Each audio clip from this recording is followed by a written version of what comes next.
আসসালামু আলাইকুম রহমতুল্লাহি ওবরকাতুহু।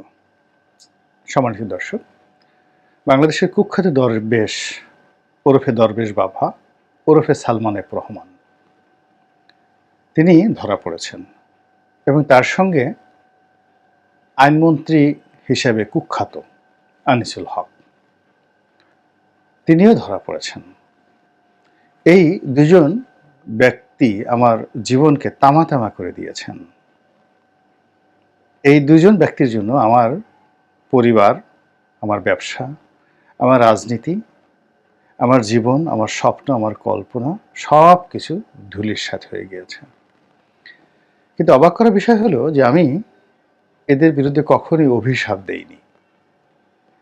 আমার স্ত্রী দিয়েছে, আল্লাহর কাছে বিচার চেয়েছে, আমিও আল্লাহর কাছে বিচার চেয়েছি, কিন্তু আমি অভিশাপ কখনো দেইনি। এর কারণ হলো তারা যে কর্মকাণ্ডগুলো করছিলেন আমি নিশ্চিত ছিলাম যে একটি ভয়াবহ পরিণতি তাদের জন্য অপেক্ষা করছে। ফলে আমার মতো ক্ষুদ্র বান্দার অভিশাপের কোনো দরকার তাদের হবে না। অভিশাপ দেওয়ার কতগুলো কুফল রয়েছে। সেটা হলো আল্লাহ রাব্বুল আলামিন ক্ষমা করা পছন্দ করেন। অসহায় এবং দুর্বল যে অবস্থার মধ্যেই মানুষ পড়ুক না কেন তাকে সাহায্য করা, সবচেয়ে খারাপ মানুষটিকে সাহায্য করার জন্য যদি কোনো মানবাত্মা আকুতি জানায়, আল্লাহ খুব খুশি হন, তার মহব্বতের জোয়ারে জোশ এসে যায়। এবং তিনি যে রহমান, তিনি যে দয়াময়, তার এই রূপটি তার বান্দার মধ্যে যদি তিনি দেখতে পারেন তাহলে তিনি খুব খুশি হন। এবং জমিনে অনেক বড় বড় ক্ষমার নজির রয়েছে। হুজুর পাক সাল্লাল্লাহু আলাইহি ওয়াসাল্লামের মক্কা বিজয়ের পর ক্ষমা, বদর, উহুদ, হুনাইন সব যুদ্ধে জয়লাভ করার পর তার যে ক্ষমা, এ নজিরবিহীন, মানবজাতির ইতিহাসে নজিরবিহীন। আল্লাহর যে জাত এবং সেফাত, এটির যে মূল বৈশিষ্ট্য, ক্ষমা করে দেওয়ার যে বৈশিষ্ট্য, সেটি হুজুর পাক সাল্লাল্লাহু আলাইহি ওয়াসাল্লাম দেখিয়েছেন।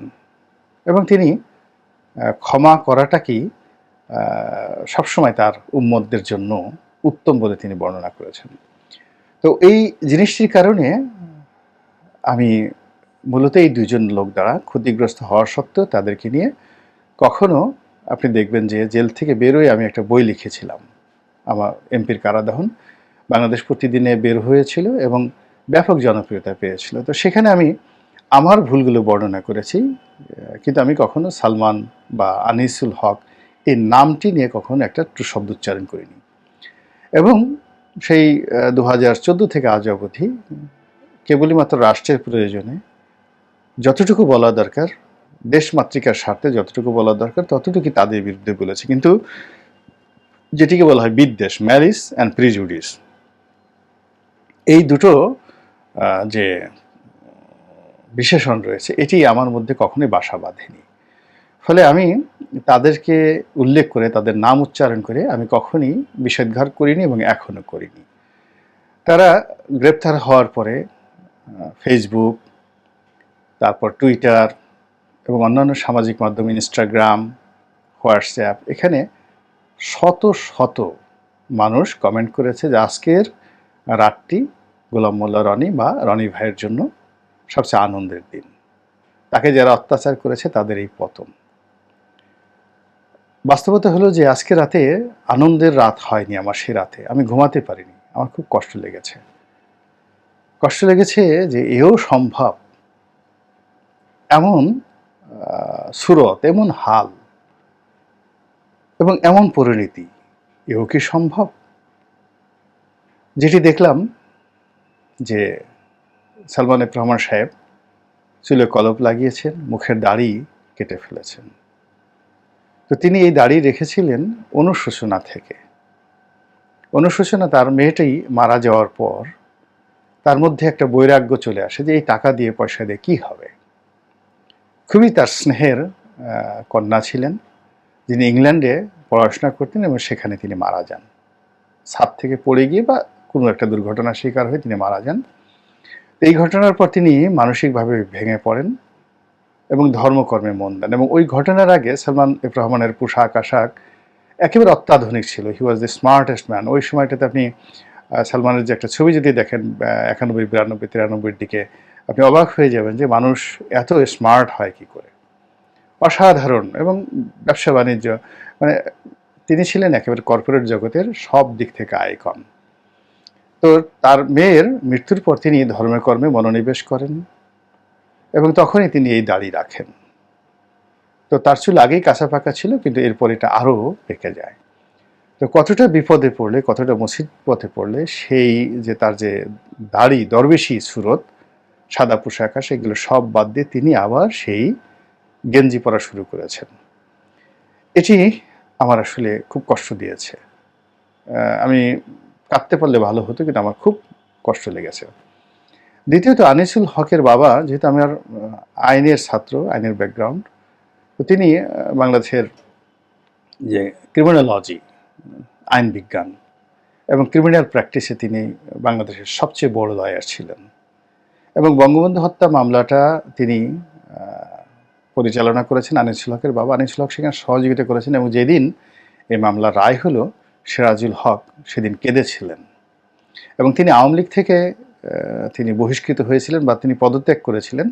এবং এরশাদের মামলা যখন তিনি নিলেন, তখন আওয়ামী লীগের সঙ্গে তার সম্পর্ক নষ্ট হয়ে গেল। তিনি আওয়ামী লীগের বঙ্গবন্ধুর একেবারে ঘনিষ্ঠ জন ছিলেন, কিন্তু তারপরও পেশাগত কারণে তিনি চলে গিয়েছিলেন। এবং তিনি এই যে আওয়ামী লীগ থেকে চলে যাওয়ার পর আবার বঙ্গবন্ধু হত্যা মামলা পরিচালনা করার জন্য তাকে আনা হয়েছিল, এবং তিনি সেদিন অঝরে কেঁদেছিলেন এই মামলার যখন রায় হলো, সিরাজুল হক। এবং সেই দৃশ্যের কারণে আনিসুল হকের সম্পর্কে আমার একটা শ্রদ্ধা ছিল, ভালোবাসা ছিল এবং একটা অনুভূতি ছিল। এবং তিনি খুব ভালো মানের একটা জায়গাতে, আপনি ব্রিটেনের যে কিংস কলেজ আছে, রয়্যাল কিংস কলেজ, সবচেয়ে দামি কলেজ, সবচেয়ে অক্সফোর্ডের একটি সিস্টার কনসার্ন, তো তিনি সেখান থেকে আইন পাশ করেছেন, কিংস কলেজ থেকে। তো কাজী তিনি যখন আমার বিরুদ্ধে সালমানের আইনজীবী হিসেবে নিম্ন আদালতে গেলেন, আমি শুনি নাই, আমি তখন যাকে বলে পুলিশ কাস্টডিতে ছিলাম। তিনি অকথ্য ভাষায়, অশ্লীল ভাষায় আমাকে নিয়ে যে সকল কথাবার্তা বলেছেন কোর্টে দাঁড়িয়ে, আমার স্ত্রী অঝরে সেদিন কেঁদেছিলেন এবং তিনি অভিশাপ দিয়েছিলেন। কিন্তু আমি যেহেতু শুনিনি, আমি তাকে কখনো অভিশাপ দেইনি। তো জেল থেকে বেরোনোর পর আমি উমরা করতে যাচ্ছিলাম। দুর্ভাগ্যজনক হলেও সত্যি যে সেই আমার পাশাপাশি তিনি বিমানে যাচ্ছিলেন, তখনও তিনি মন্ত্রী হননি, দুদকের কর্মচারী। কিন্তু লোকজনের ক্ষোভ এত বেশি ছিল যে বিমানের বেশিরভাগ লোক তাকে গালাগালি করছিলেন, এবং সবাই জানতেন যে সালমান এফ রহমানের পক্ষে এই মামলা পরিচালনা করেছেন আনিসুল হক নিম্ন আদালতে ওই সময়টি 2013 সনে। তো আমি তখন সংসদ সদস্য, সব মানুষ, প্লেনের লোক বলতে গেলে তাকে সবাই মারতে আসছিল। তখন প্লেনের স্পেশাল সিকিউরিটি করে তাকে ঘেরাও করে রাখা হয়েছিল একটা পর্দাটা নিয়ে, বিজনেস ক্লাসে। এরপর যখন দুবাই এয়ারপোর্টে আমরা নামলাম, তিনি সবার আগে নেমে এই যে দৌড়ে কোথায় যে চলে গেলেন, আর কোনো বাঙালি তাকে দেখলো না। তো যাই হোক, তিনি তার শাস্তি ওই সময়টাতেই পেয়েছেন। আমার সঙ্গে, আমি বরং তার সঙ্গে হাসি মুখে কথা বলার চেষ্টা করেছি, সালাম বিনিময় করেছি, তিনি সালাম দিয়েছেন, আমিও সালাম দিয়েছি। তো সেই মানুষ আইনমন্ত্রী হওয়ার পর একেবারে রাতারাতি বাংলাদেশের রীতিমতো আওয়ামী লীগের হর্তাকর্তা হয়ে গেলেন।